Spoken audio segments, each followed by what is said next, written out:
The question says the speed of a wave in a certain medium is 960 meter per second. If 3600 waves pass over a certain point of the medium in 1 minute, the wavelength is.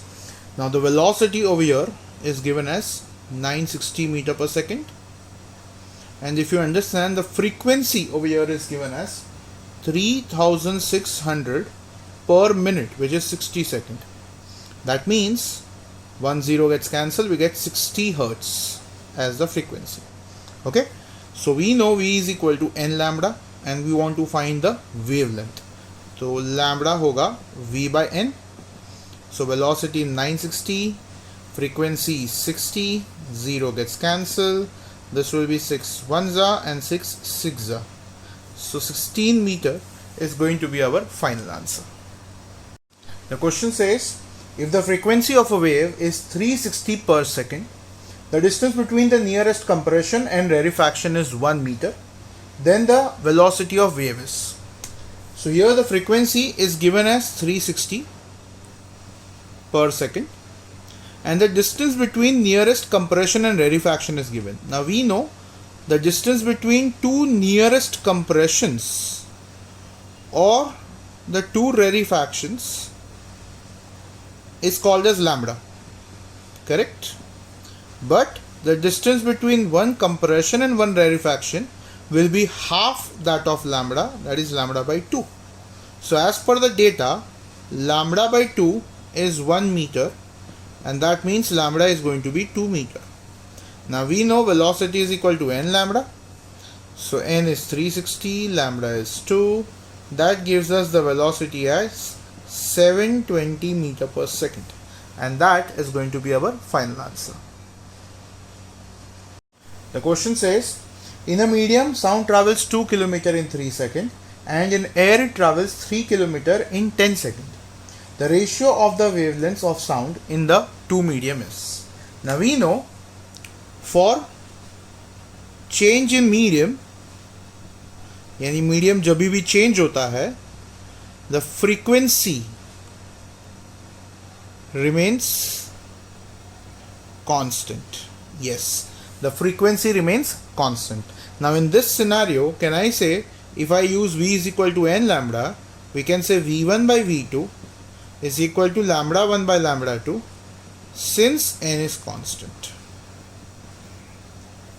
Now that means lambda 1 by lambda 2 is going to be, now the velocity in the first medium is given as 2 km in 3 seconds. So that's like 2000 meter in 3 seconds. And the velocity in the second medium is given as 3 km in 10 seconds. That's like 3000 meter in 10 seconds. So this 3 zeros gets cancelled and we are left with 20 by 9 as the final answer. The question says, a man is standing between two parallel cliffs and fires a gun. If he hears first and second echoes from either sides after 1.5 second and 3.5 second respectively, the distance between the cliffs is. So basically we have two cliffs like this and the person standing in between fires a gun. So obviously the sound will travel in this direction and come back, and that sound will travel in this direction and come back. So let's say this took time t1 and this took time t2. Obviously the distance we can consider is as d1 and d2. And so if we want to find the total distance between the cliffs, obviously what d hoga d1 plus d2. Now we know generally velocity is distance upon time, correct? But in case of echo, the time is to go as well as come back, which means it covers double the distance. And in that scenario, the distance formula ho jata hai velocity into time by 2. So over here also, velocity into t1 by 2 plus velocity into t2 by 2. ये formula लगेगा. So now v by 2 common ले सकते हैं and we will have t1 plus t2 in the bracket. So velocity given over here is 340. So 340 by 2 into the time given over here is 1.5 and 3.5. So the total will be 5. So 170 into 5, that's going to be 850 meter. And ये होगा हमारा final answer. The next question says a stone is dropped in a well which is 19.6 meter deep. Echo sound is heard after 2.06 seconds after dropping. Then the velocity of sound is. Now what they are trying to say, if we consider this is well and a stone is released, which means the initial speed is 0. So it goes down, covering this distance height h. Correct? There is a splash formed over here, because of which the sound will come up. Correct? So now I can say the total time is to go down as well as come up is the total time given over here. So that is T1 plus T2 as 2.06, where T1 is the time taken by the stone to go down, whereas the T2 is the time taken by the sound to come up. Okay, so now to find the time taken by the stone, we can say kinematical equation use कर सकते हैं. S is equal to ut plus half AT square. So ut तो zero हो जाएगा, S होगा h, that is negative because it's going down, half the acceleration is going to be minus g, and so this will be t square, that is t1 square. So definitely minus sign cancel हो जाएगा और t1 होगा root of 2h by g. अगर हम value substitute करें तो h है 19.6, g है 9.8. This is like 2 times 2 2s are 4, square root of 4 is 2 second. And that means if we say t1 is 2 second, therefore definitely then t2 is 2.06 minus 2, that is 0.06 second. Now जब sound ऊपर आता है तो उस पर gravity act नहीं कर सकती. So definitely we can say for sound t2 is just distance upon velocity, that is h upon velocity of sound. That means t2 we know it is 0.06, h हमें पता है 19.6 by v. That means velocity जो होगा वो होगा 1960 upon 6. अब 1960 upon 6 होगा 326.7 metre per second, और ये होगा हमारा final answer. The next question says the frequency of a tuning fork is 384 per second and the velocity of sound in air is 352 meter per second. How far the sound has traversed while fork completes 36 vibrations? Now we know the one vibration of the tuning fork will form one wave, and the distance covered by one wave is 1 lambda, and that means for 36 vibrations definitely there are 36 waves, and for each wave the distance is lambda. That means for 36 waves the distance is 36 lambda. अब हमें पता है lambda is v by n. So 36 into velocity है 352 और frequency है 384. Correct? तो अब हमें कैलकुलेशंस करने पड़ेंगे ऑब्वियसली. तो यहाँ पे अगर ध्यान से देखो तो this number is less than 1 for sure. Correct? But definitely not very much less than 1. So I can say this is like 336 into a number slightly less than 1. Yes, this is very important. Slightly less than 1. And if that is true, we can say the closest option we have as the answer is 33 meter. Yes, definitely अगर options काफ़ी पास होते तो हमें exact calculations करना पड़ता, but as per the option we can do this approximation. And so yes, the next question is quite lengthy. ध्यान से देखो. The earth has a radius of 6,400 kilometer. So let's say this is the earth whose radius r is 6,400 kilometer. Okay, the inner core of 1,000 kilometer radius is solid. So let's consider this the inner core. This is solid, and this is of 1000 kilometer. Okay. Then outside it there is a region of 1000 kilometer to a radius of 3500 kilometer, which is in molten state. So this is the part which is in liquid or molten state, and this ranges from 1000 to 3500. Okay, so the first part is 1000 and this is from 1000 to 3500.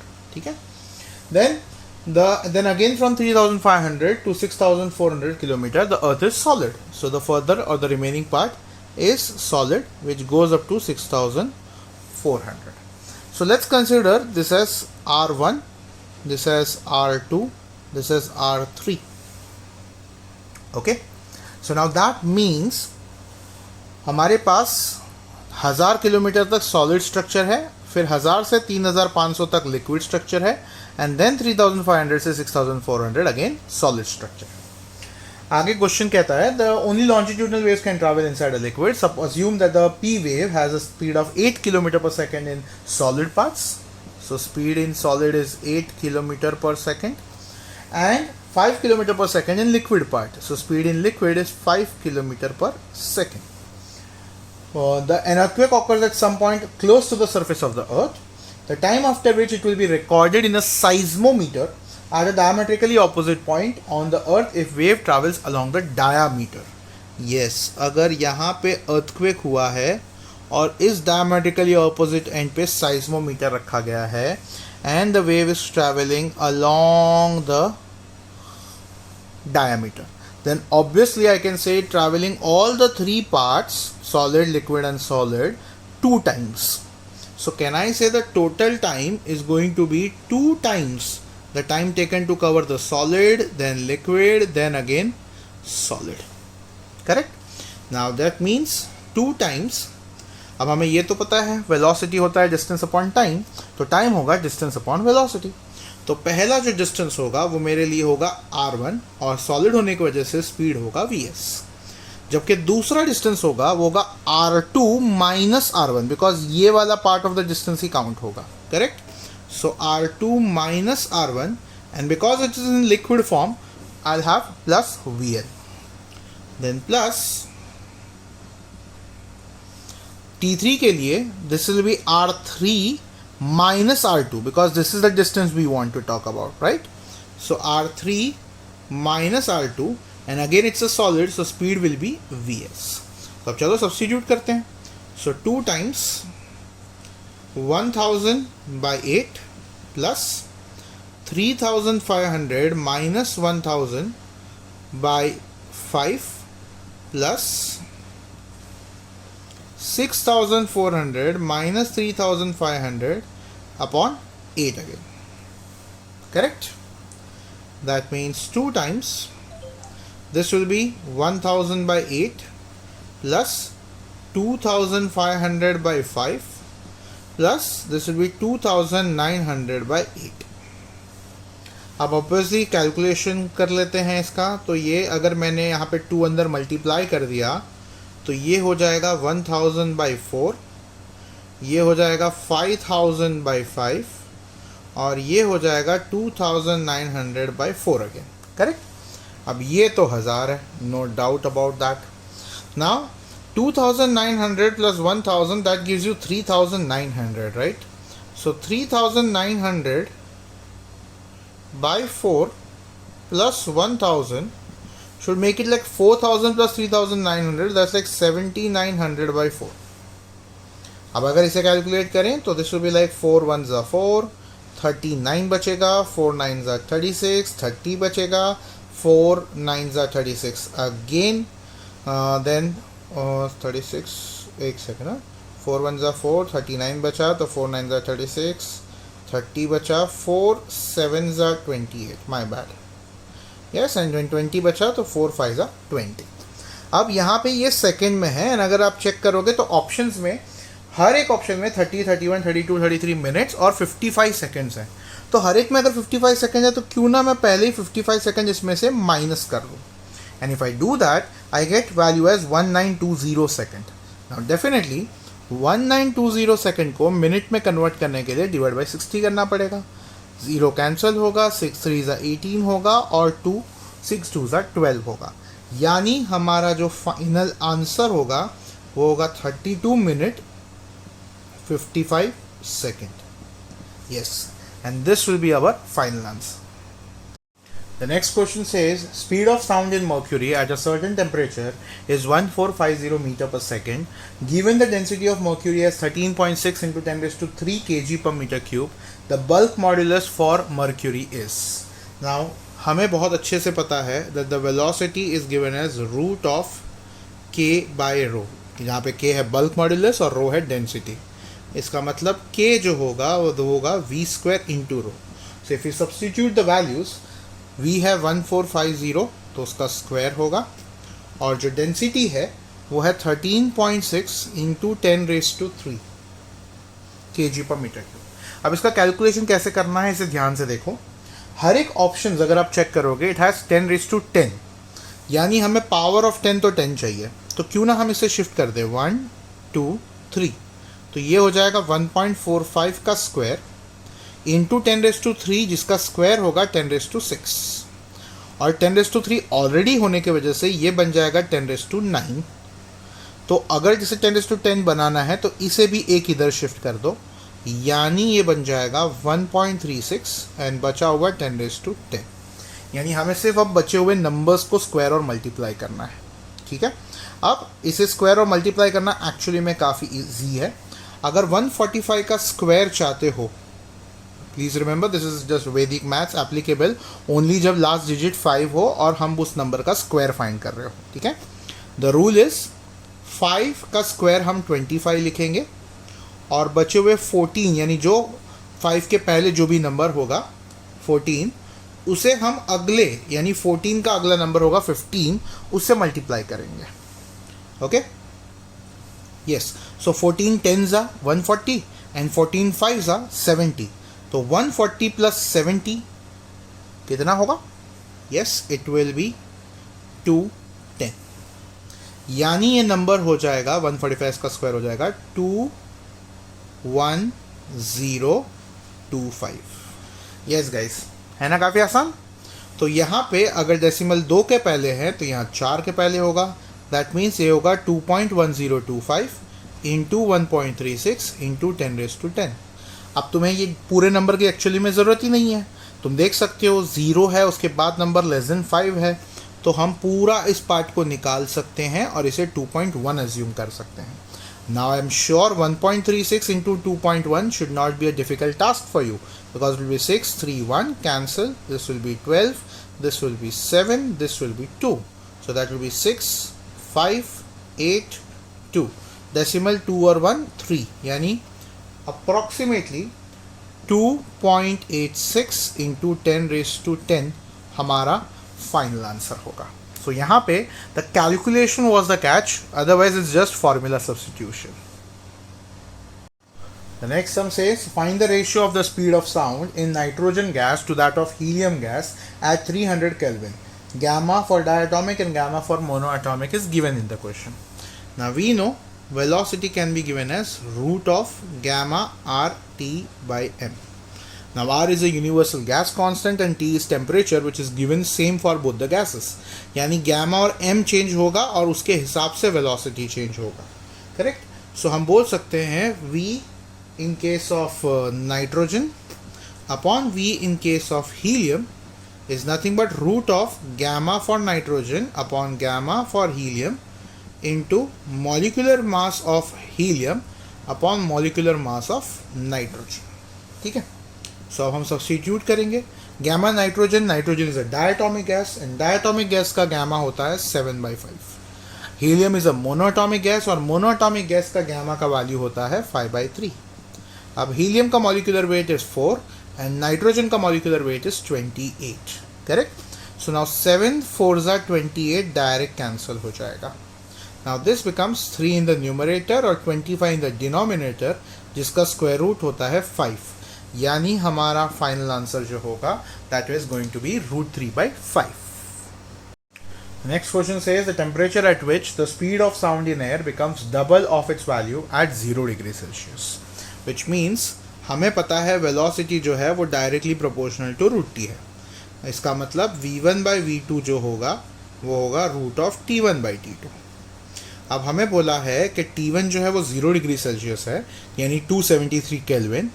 तो उसमें t2 का value क्या होगा अगर हमें v2 2 times of v1 चाहिए.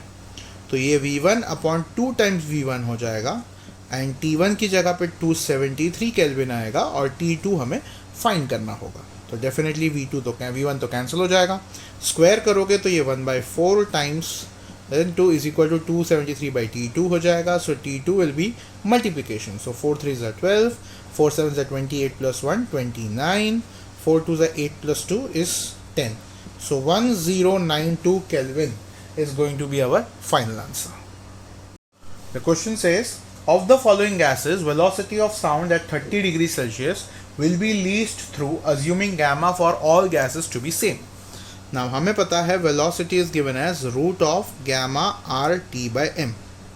अब question के हिसाब से gamma r और t सभी गैसेस के लिए कांस्टेंट है, जिसका मतलब ये हुआ that velocity is inversely proportional to root of mass. Now mass for molecular weight के हिसाब से अगर हम जाएंगे तो नाइट्रोजन हमें पता है that is somewhere around 28, oxygen we know it's somewhere around 32, then carbon dioxide, yes, carbon dioxide कितना होगा 32 plus 6 38, and SO2 that is sulfur dioxide वो होगा 32 plus 16, so 38 32 plus 16 that's like 48. तो जिसका मॉलिक्यूलर मास सबसे ज़्यादा होगा, if this is the maximum, will get this will be the minimum, correct? and ये होगा फिर हमारा final answer. Next question says the speed of sound in hydrogen in at NTP is 1270 meter per second. Then the speed in a mixture of hydrogen and oxygen in the ratio 4:1 by volume will be. now यहाँ पे hydrogen और oxygen को mix किया हुआ है, ठीक है, और इसका रेशियो जो है वो है 4:1 का रेशियो. हम ये बोल सकते हैं that if I consider hydrogen to be the first gas, oxygen to be the second gas, V1 will be 4V and V2 will be 1V considering the common multiple BV. Okay? Now हमें पता है कि जो density of mixture होगा वो होगा mass of hydrogen plus mass of oxygen upon volume of hydrogen plus volume of oxygen. Obviously, इसका मतलब it will be M1 plus M2 upon V1 plus V2. अब मास को हम लिख सकते हैं वॉल्यूम इनटू डेंसिटी, यानी ये हो जाएगा V1 रो 1 प्लस V2 रो 2 अपॉन V1 प्लस V2. अब V1 हमें पता है 4V, V2 हमें पता है V.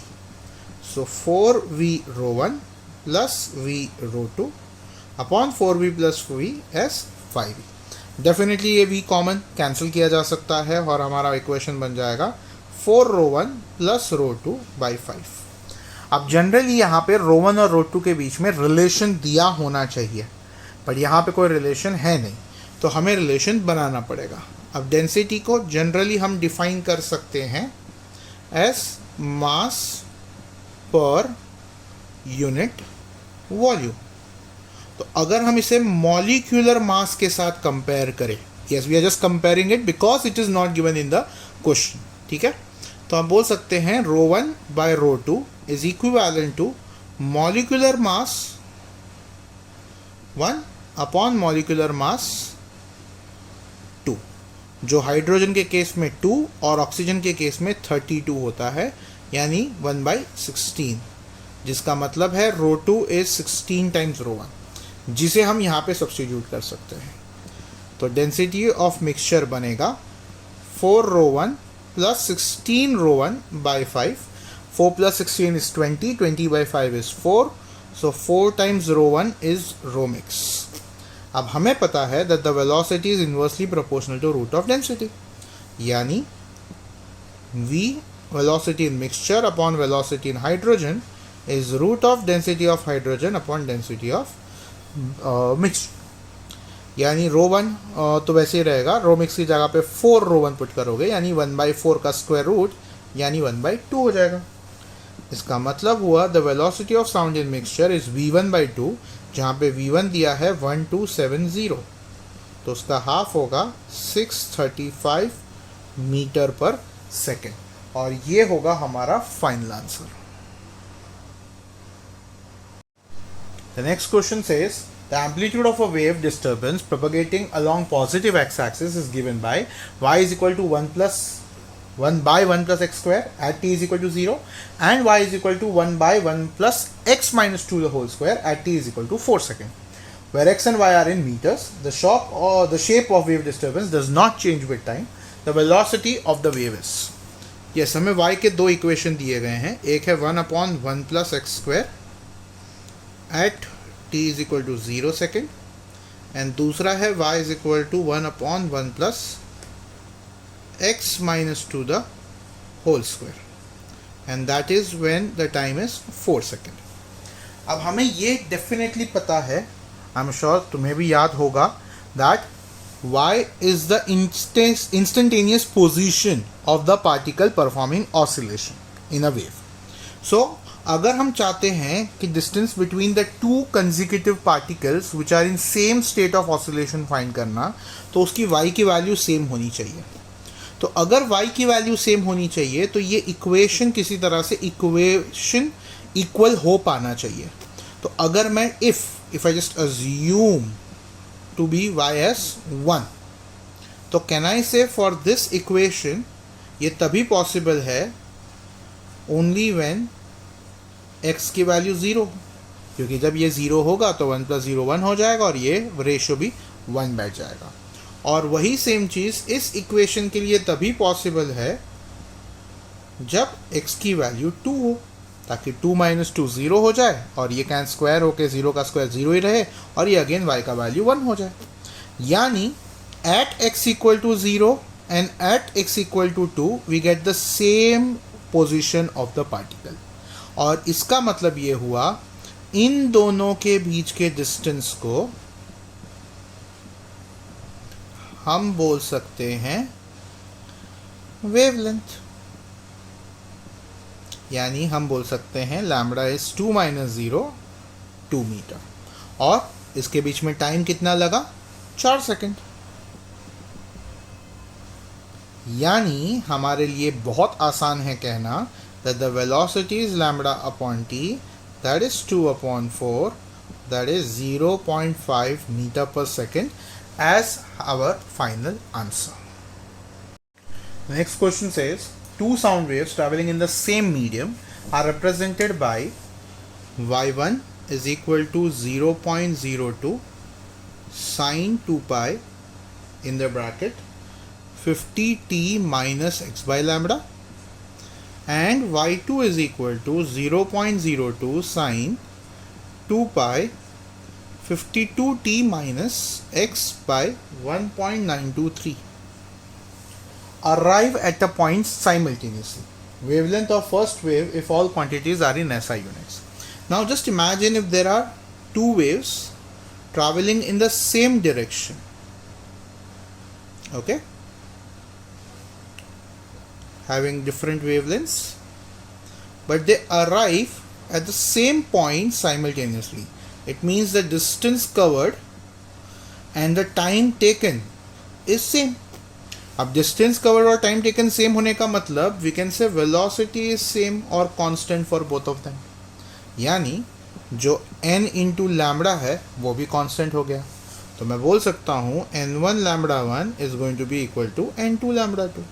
अब n1 हमें पता है 50, लैम्बडा 1 है लैम्बडा, n2 हमें पता है 52 और लैम्बडा 2 है 1.923. सिंपल. अब लैम्बडा हो जाएगा 52 × 1.923 अपॉन 50. पहले ही मैं मल्टीप्लाई एंड डिवाइड बाई 2 कर देता हूँ ताकि ये नीचे डिनोमिनेटर में 100 हो जाए.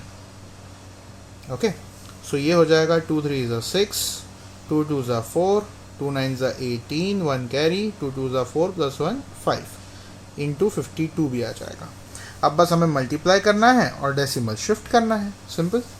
सो 5.846 इंटू 52, सो दैट्स 12, 4 2 ज़ा 8 प्लस 1 9, 8 2 ज़ा 16, 1 कैरी, 10 प्लस 1 11, 5 6 ज़ा 30, सो 3 कैरी, 5 4 ज़ा 20 प्लस 3 23, सो 2 कैरी, 5 8 ज़ा 40 प्लस 2 42, 4 कैरी, 5 5 ज़ा 25 प्लस 4 29, so 2 9 9 3 0 3 अप्रॉक्सीमेटली आ जाएगा। ओ 2 9 ज़ा 18 था, ये 3 होना चाहिए था। I made a small mistake guys, this will be 3 ना के 5। और अगर ये 3 है तो ये 3 2 8 ज़ा 16 हुआ था, फिर 2 3 ज़ा 6 प्लस 1 7 हो जाएगा, माई बैड, सॉरी। एंड ये 5 8 ज़ा 40 था, 42 हुआ था, 4 कैरी था, 5 3 ज़ा 15 प्लस 4 19 हो जाएगा। Okay, so this will be 9, this will be 9, this will be 1। Decimal के हिसाब से ये हो जाएगा 199.99, यानी अप्रॉक्सीमेटली 200। 200 बाय 100 हो जाएगा 2 मीटर, एंड ये होगा हमारा final answer. The question says a transverse wave is described by the equation y is equal to y naught sine 2 pi in the bracket nt minus x by lambda. The question says maximum particle velocity is equal to 4 times the wave velocity. Yes, v max of the particle is 4 times velocity of wave. अब particle की maximum velocity होती है ए omega और wave की velocity होती है N lambda. अब definitely omega को हम लिख सकते हैं 2 पाई एन, सो 4 टाइम्स एन लैम्बडा के हिसाब से ये एन कैंसिल होगा, ये 2 1 ज़ा 2 2 ज़ा हो जाएगा, करेक्ट। अब हमें पता है जो एम्पलीट्यूड है वो है y naught, so pi y naught is equal to 2 lambda, और इसका मतलब लैम्बडा हो जाएगा पाई वाई नॉट बाई 2, और ये होगा हमारा final answer. Next question says for equation y is equal to 8 sine pi in the bracket 0.02x minus 4t, okay, where y and t are in centimeter and seconds respectively. The phase difference at any instant between 2 points separated by 25 centimeter. Yes, phase difference क्या होगा अगर path difference 25 centimeter है तो। अब हमें पता है that the phase difference is actually 2 pi by lambda into path difference. तो हमें path difference तो पता है, हमें wavelength इस equation से निकालना पड़ेगा। तो अगर मैं इस इक्वेशन को थोड़ा सा सिंप्लीफाई करूं as y is equal to 8 sine, इस पाई को अंदर ले लूं और ये 0.02 को 2 बाई 100 लिख दूं, तो ये हो जाएगा 2 पाई x बाई 100 माइनस ये 4 पाई t, ये होगा हमारा इक्वेशन। अब हमें पता है जनरल इक्वेशन जो होता है y is equal to 8 sine 2 pi x by lambda minus omega t होता है, तो लैम्बडा जो है वो 100 है यहाँ पे, it means lambda is 100 centimetre. तो अब अगर हम इस इक्वेशन में इसे यूज़ करें तो फेज डिफरेंस होगा 2 पाई बाई 100 इंटू 25। अब 25 2 ज़ा 50 होता है और 50 2 ज़ा 100, यानी हमारे लिए फेज डिफरेंस हो जाएगा पाई बाई 2 रेडियन, एंड ये होगा हमारा final answer. The question says the sound wave y is equal to a sine omega t minus kx is propagating through a medium of density rho. What is the sound energy per unit volume? ये sound energy per unit volume क्या होगा? अब सबसे पहले तो sound energy जो होता है for oscillation और यानी waves, it's half m omega square a square, जहाँ पे मास है, omega is the angular velocity जो यहाँ से है, और ए इज़ द एम्पलीट्यूड जो यहाँ पे है। अब डेफिनेटली अगर u बाई वी चाहिए तो वो हो जाएगा half into mass upon volume into omega square A square. अब मैंने इसे इसके साथ इसे कंबाइन क्यों किया? बिकॉज हमें पता है मास अपॉन वॉल्यूम हो जाएगा density, and so sound energy per unit volume होगा half rho omega square A square. Question says a wave traveling along the x-axis is described by the equation y is equal to 0.005 cos of alpha x minus beta t. If the wavelength and the time period of the wave are 0.08 and 2 seconds respectively, 0.08 metre होना चाहिए यहाँ पे, then alpha और beta proper appropriate units के साथ क्या होगा? Now हमें पता है स्टैंडर्ड इक्वेशन है y is equal to a cos kx minus और 2πx by lambda x, 2πx by lambda minus omega t. इसका मतलब अल्फा जो होगा वो होगा 2π बाई लैम्बडा, और जो बीटा होगा वो होगा omega which is 2π by capital T. अब इस लॉजिक से लैम्बडा की वैल्यू हमें पता है और टी की वैल्यू भी हमें पता है, तो अल्फ़ा और बीटा डायरेक्टली मिल जाएगा। अल्फ़ा होगा 2π बाई 0.08 और बीटा होगा 2π बाई 2। अब डेफिनेटली इसे सिंप्लीफाई करोगे तो ये हो जाएगा 200 by 8 which is like 100 by 4 which is like 50 by 2 which is 25। So alpha की वैल्यू होगी 25 पाई और बीटा की वैल्यू होगी 2 कैंसिल होने के बाद पाई, एंड ये होगा हमारा फाइनल आंसर।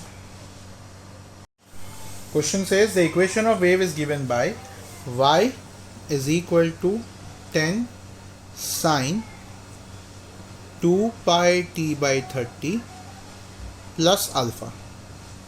क्वेश्चन में बोला if the displacement that is y is 5 centimetre at t is equal to 0, तो फेज क्या होगा at t is equal to 7.5।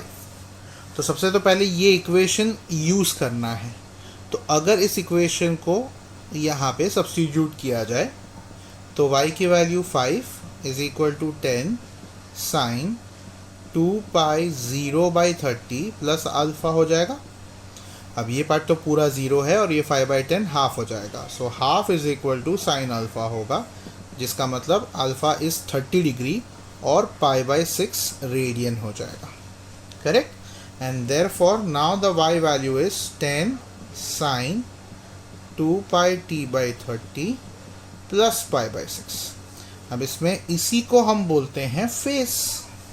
तो हमें फेस की वैल्यू चाहिए at t is equal to 7.5, यानी फेज हो जाएगा 2π/30 इंटू 7.5 प्लस π/6। सिंपल। अब डेफिनेटली 7.5 को हम बोल सकते हैं 15/2, करेक्ट। अब 15/2 में 2 कैंसिल और 15 2 है, यानी ये π/2 हो जाएगा। सो हमारे पास वैल्यू होगी π/2 प्लस π/6। डेफिनेटली हम मल्टीप्लाई डिवाइड बाई 3 कर सकते हैं, तो 3π/6 प्लस π/6 होगा 4π/6। अब 4π/6 को रिड्यूस किया तो हमें मिलेगा 2π/3 radian as our final answer.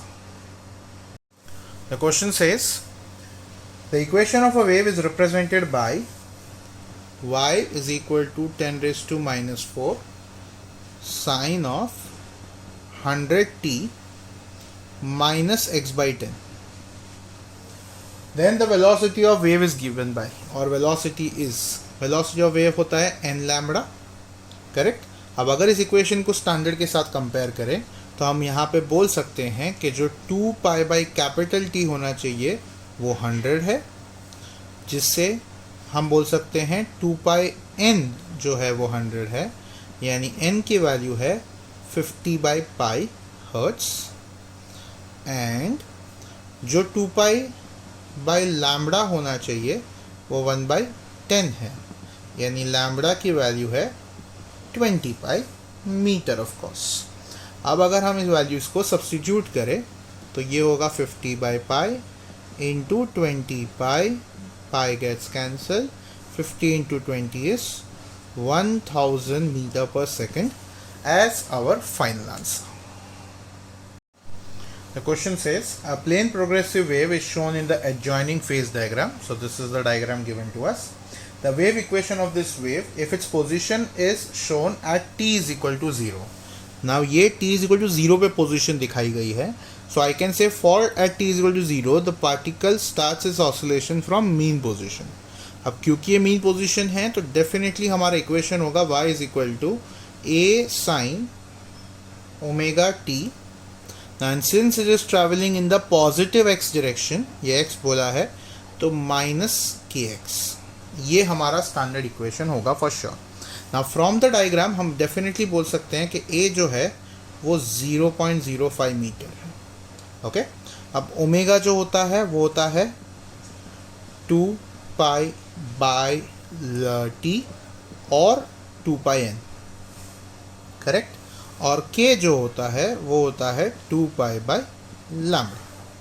Now हम यहाँ पे बहुत ही क्लियरली देख सकते हैं कि एक वेव और फिर दूसरा वेव, दो वेव बन पा रहे हैं एट अ डिस्टेंस 0.5, यानी 2 लैम्डा इज इक्वल टू 0.5, यानी लैम्डा इज लाइक 1/4 मीटर.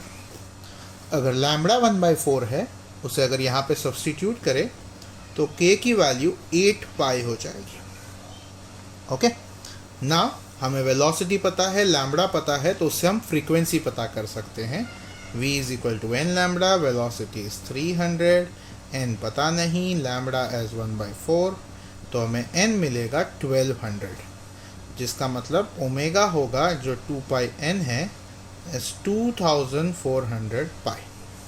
तो अब अगर हम ध्यान से समझे, हमें k भी मिल चुका है और ओमेगा भी मिल चुका है, तो उसे हम यहाँ पे सब्स्टिट्यूट कर सकते हैं. तो y होगा 0.05 sine in the bracket omega की जगह पे 2400 pi t minus 8 pi x. अब डेफिनेटली यहाँ पे 8 पाई कॉमन लिया जा सकता है, तो ये होगा 0.05 sine 8 pi common in the bracket, 8 3 24, 300t minus x, और ये होगा हमारा final answer. The question says a uniform rope of length 12 meter and mass 6 kg hangs vertically from a rigid support. A block of mass 2 kg is attached to the free end of the rope. A transverse pulse of wavelength 0.06 meter is produced in the lower end of the rope. What is the wavelength of the pulse when it reaches the top of the rope? यानी ये ceiling है, अगर this is the rope and there is a mass attached to it. This is 2 kg mass and इस rope का mass है 6 kg. अब यहाँ पे the bottom point पे लैम्बडा 1 और टॉप पॉइंट पे लैम्बडा 2 होगा. ओके, ना हमें डेफिनेटली ये तो पता ही है that v is equal to n lambda भी होता है, और वही v is equal to root of t by m भी होता है, where m is mass per unit length and t is tension and n is frequency, lambda is wavelength. अब इस रिलेशन को अगर मैं यूज़ करूँ तो frequency while transmitting is not going to be affected. Mass per unit length through out the rope is going to remain constant. इसका मतलब है लैम्बडा जो है वो directly proportional to root t है. तो यानी मैं बोल सकता हूँ lambda 1 by lambda 2 as root of t1 by t2. Lambda 1 हमें ऑलरेडी दिया हुआ है एज 0.06, लैम्बडा 2 हमें पूछा है रूट ऑफ t1 जो है टेंशन यहाँ पे जो होगा वो सिर्फ इस मास का होगा, because that is the mass hanging, so it will be 2g. But जब वो टॉप पॉइंट पे पहुंच जाएगा तब इस वायर का भी मास होगा, प्लस ये जो मास हैंगिंग है वो भी होगा, दैट इज 6 + 2 8g. 2/8 इज 1/4, जिसका स्क्वायर रूट होगा 1/2, एंड सो लैम्बडा 2 की वैल्यू होगी 0.12 मीटर, और ये होगा हमारा final answer. The question says wavelengths of two notes in air are 80 by 179 and 80 by 177. So lambda 1 है 80 by 179 meter of course, and lambda 2 is 80 by 177 meter. Each note produces 4 beats per second with the third note of fixed frequency. The velocity of sound in air is. यानी इसका जो भी frequency होगा ये तीसरे किसी frequency के साथ 4 बीट्स पर सेकंड बना रहे हैं.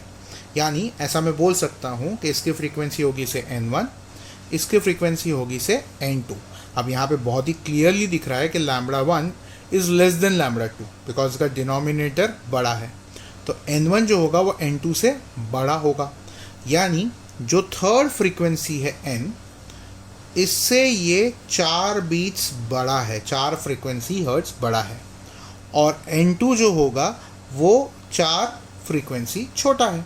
यानी मैं बोल सकता हूँ n1 और n2 के बीच का जो डिफरेंस होगा वो 8 हर्ट्स का होगा. यानी n1 माइनस n2 जो होगा वो 8 होगा. अब हमें पता है वेलोसिटी इज n लैम्बडा, तो n is going to be v by lambda. तो n1 हो जाएगा v बाय लैम्बडा 1, n2 हो जाएगा v by lambda 2 and the difference is still 8. अब v तो सेम ही रहने वाला है बिकॉज मीडियम सेम है. लैम्बडा 1 जो है वो है 80 बाई 179, सो 80 नीचे, ऊपर आ जाएगा 179, माइनस यहाँ पे भी 80 नीचे, ऊपर आ जाएगा 177, दैट इज इक्वल टू 8. तो 179 माइनस 177 कर सकते हैं बिकॉज डिनोमिनेटर सेम है. तो is going to be 2 by 80, that's like 1 by 40. So velocity is 8 into 40 and that means 320 metre per second होगा हमारा final answer. Next question says a set of 33 tuning forks is arranged in series with decreasing order of frequencies. Each fork produces x beats with the previous one. The first fork is an octave of last. The frequency of 10th fork is 440 Hz. The frequency of first fork is. सबसे पहले data को समझ लेते हैं. Total number of tuning forks जो है वो 30 है. ठीक है, I will put that as small n over here. और actually capital N only to avoid confusion. Frequency जो है वो घट रही है और नंबर ऑफ बीट्स जो है, number of beats between two consecutive is x. First fork की जो फ्रीक्वेंसी है n1 जो है वो ऑक्टेव है लास्ट वाले की, यानी n33 के. Please try and understand. Octave मतलब डबल होता है. Okay, many people get confuse. Octave मतलब 8 टाइम्स और something, but that's not true. Octave मतलब डबल होता है. फिर 10th फ्रीक्वेंसी जो है वो है 440. ओके, तो फर्स्ट का फ्रीक्वेंसी क्या होगा ये हमें पूछा गया है. नाउ सबसे पहली चीज़ तो ऐसे सब में जो इक्वेशन हम यूज़ करते हैं that is n of nth, n कोई भी फ्रीक्वेंसी यानी 33 बोला है, यहाँ पे कोई भी इन जनरल नंबर रख रहा हूँ ये. That is going to be n1 plus or minus n minus 1 times x plus अगर हम इंक्रीजिंग ऑर्डर की बात करें, माइनस अगर हम डिक्रीजिंग ऑर्डर की बात करें. Okay, where small n is the frequencies and capital N is the tuning fork का नंबर और x is the number of beats. Please try and remember this formula, बहुत इंपॉर्टेंट फॉर्मूला है. And I repeat, plus for increasing order, minus is for decreasing order. ठीक है, सो अब इस logic के हिसाब से आई कैन से n33 जो होगा, n33 जो होगा वो होगा n1 माइनस, बिकॉज यहाँ पे डिक्रीजिंग ऑर्डर है, 33 माइनस 1 टाइम्स x. ठीक है, बट n1 तो 2 टाइम्स n33 है, जिसका मतलब हम यहाँ पे n1 by 2 is equal to n1 minus 32x put कर सकते हैं. सो 32x जो होगा वो होगा n1 minus n1 by 2. That means 32x is n1 by 2 and therefore n1 जो होगा वो होगा 64x। इसे हम इक्वेशन 1 मार्क कर लेते हैं।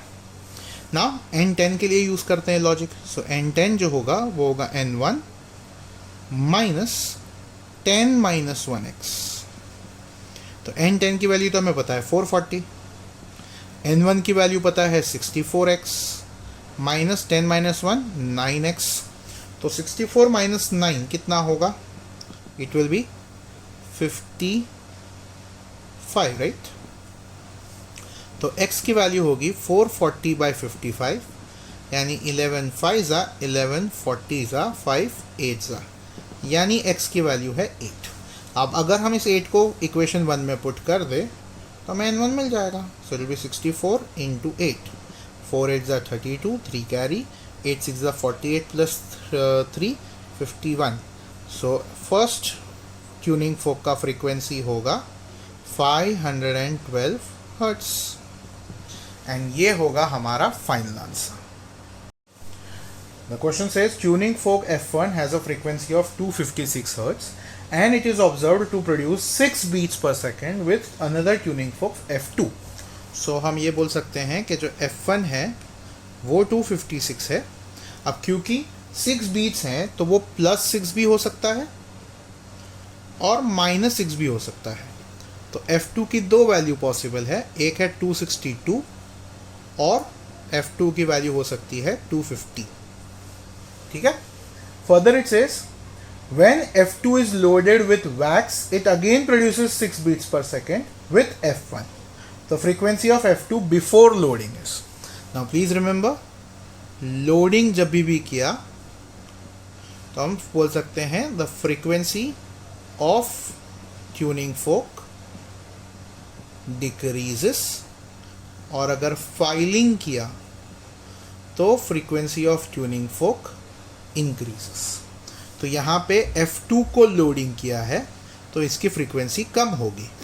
तो अगर हम इसे डिक्रीज करते जाए तो ये 261 होगा और यहाँ पे ये 249 होगा, करेक्ट। तो यहाँ पे जो नंबर ऑफ बीट्स बनेंगे वो पहले जो 6 हुआ करते थे अब वो 5 हो जाएंगे, और यहाँ पे जो बीट्स बनेंगे वो 256 और 249 का डिफरेंस 7 हो जाएंगे, करेक्ट।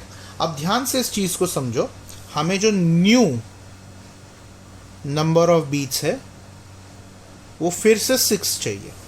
अब लॉजिक लगाओ, ये 6 से 5 हुआ, फिर 5 से 4, 4 से 3, 3 से 2, 2 से 1, 1 से 0, फिर 0 के बाद -1, -2, -3, -4, -5, -6 हो सकता है। बट इसमें -6 के बाद -7, -7 के बाद -8, 9, 10, 11, 12, 13, 14, 15 एंड सो ऑन, ये कभी भी 6 वापस पहुंच नहीं पाएगा। सो इस लॉजिक का मतलब है कि हमारे लिए ये वाला जो ऑप्शन है ये करेक्ट है, यानी हमारा बिफोर लोडिंग वाला जो फ्रीक्वेंसी है F2 का वो 262 हर्ट्ज ही होना चाहिए। The question says a tuning fork P of frequency 512 Hz produces 6 beats per second with another tuning fork Q। मतलब P का वैल्यू है 512, तो 6 बीट्स तो कैन बी +6 और -6। दैट मीन्स Q का वैल्यू 518 भी हो सकता है एंड 506 भी हो सकता है, okay. Further, the question says when Q is slightly filed, the number of beats heard per second is 8. The new number of beats is 8 and Q is filed. So when you file a tuning fork, the frequency increases. That means this should be like 519 or going towards 519 and this should go for 507. Now, इसका मतलब यहाँ पे जो difference होगा वो 7 का होगा और यहाँ पे जो डिफरेंस होगा वो 5 का होगा। So now if you understand this, ये 6 से कम होके 5, 5 से कम होके 4, डिफरेंस कम होते जा रहा है, जबकि यहाँ पे 6 से 7, 7 से 8। यस, तो हमें जो डिफरेंस 8 चाहिए वो यहाँ पे पॉसिबल है, ना कि यहाँ पे। It means this is the correct frequency और करेक्ट वैल्यू ऑफ Q, यानी हमारे Q की फ्रीक्वेंसी होनी चाहिए 5 0.06 hertz.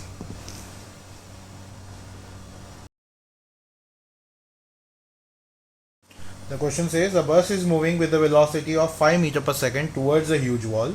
The driver sounds a horn of frequency 165 Hz. If the speed of sound in air is 355 meter per second, the number of beats heard per second by a passenger on the bus will be. Now what you need to understand over here is that this is the bus traveling in this direction towards the wall. Okay, so I can say this are if there is a passenger in this, he will hear two frequencies. One will be the original, of course, and the second one will be the apparent one, which will be because of the bouncing back of the frequency coming back because of the relative motion. Correct? So definitely we can say n original is going to be 165 Hertz. We are supposed to find n apparent. Correct? Now first case we can say the bus is the source and the wall is the observer. So the source is moving towards the observer. Okay. So if I can say source is moving towards stationary observer. In that case, N1 is going to be N0. Since the observer is not moving, it will be V upon V minus Vs. Okay, or I should say Vb, because it's the bus which is the source. Now the second case, when the sound is reflecting back, I can say the wall becomes the source and the bus becomes the observer, or the passenger becomes the observer. So the passenger, the observer, is moving towards the stationary source. Yes, the observer is moving towards stationary source. So in that case, the n apparent, this time the original is n1, because that is the frequency which the wall will bounce back, because that is the frequency which was received by the wall. So n apparent is n1 into v plus v of bus upon v, because the observer is moving, source is stationary. So हम अब n1, which is this formula, we can substitute it over here. So finally we get n apparent as n original into v plus vb upon v minus vb. Okay, so this will be equal to 165 into the speed of the sound is 355 plus the bus speed is 5 upon 355 minus 5. So this will be like 165 into 360 upon 350. So definitely these zeros get cancelled. Now 35, if you try and understand this, 35 into cancellation direct to nahi hoga, so 5 sevens are, this will be 5 threes are 15. Yes, and 1 5, so 5 threes are 15 again. So 33 into 36 by 7. Now in that scenario, 33 by 36 into 7, we can approximately consume this as 35. So 7 5s are 35. So 33 into 5 kitna hoga? Approximately, as 5 3s are 15. Oh, this will be 165 only. तो गलत हो जाएगा ना, तो हमें exact calculation लगेगा. That means 360 by 350 ऐसे ही रहने देना पड़ेगा, ज़ीरो कैंसिल होगा, ये 7 रहेगा. सो हमारे पास जो n apparent आएगा वो होगा 33 इंटू 36 बाई 7. अब हमें तो चाहिए बीट्स, यानी इन दोनों का difference, because the original frequency is 165 and this is the frequency which we will hear. Correct? और obviously frequency ज़्यादा सुनाई देगी, तो it will be 33 into 36 upon 7 minus 165. तो अब डिफरेंस करना पड़ेगा यहाँ पे. Come on, So 7 5s are 35, 7 6s are 42 plus 3 45, 7 1s are 7 plus 4 11, so 1155. और यहाँ पे 36 इंटू 33 भी करना पड़ेगा, so 6 3s are 18, 3 3s are 9 plus 1, so 108, again 108, so it will be 8811. So 1188 minus 1155 upon 7, यानी हमारे पास जो नंबर ऑफ बीट्स होंगे वो 1188 माइनस 1155 दैट इज 33/7 के आसपास होंगे, जो 7 4s are 28 and 7 5s are 35, between 4 and 5 के आसपास होना चाहिए. अब जो ऑप्शंस है it has 3 4 5 6 all of them, so exact calculate करके हमें पता चलेगा राउंड ऑफ करके. सो 7 4s are 28, 29 30 31 32 33, 5 बचा, तो 7 7s are 49. अब 4.7 को राउंड ऑफ करोगे तो 5 आएगा एंड ये होगा हमारा final answer. Yes guys, calculation आसान नहीं है, so you have to be very much accurate, because अगर मैं यहाँ पे जैसे मैंने कहा अप्रॉक्सीमेट लेने जा रहा था तो डायरेक्ट ही कैंसलेशन होने की वजह से आंसर 0 आ जाएगा फिर तो. Correct, so you have to be very much appropriate with the calculations. The question says two cars approach a stationary observer from opposite sides as shown in the figure. The figure shows like this. There is car A moving in this direction with 15 meter per second.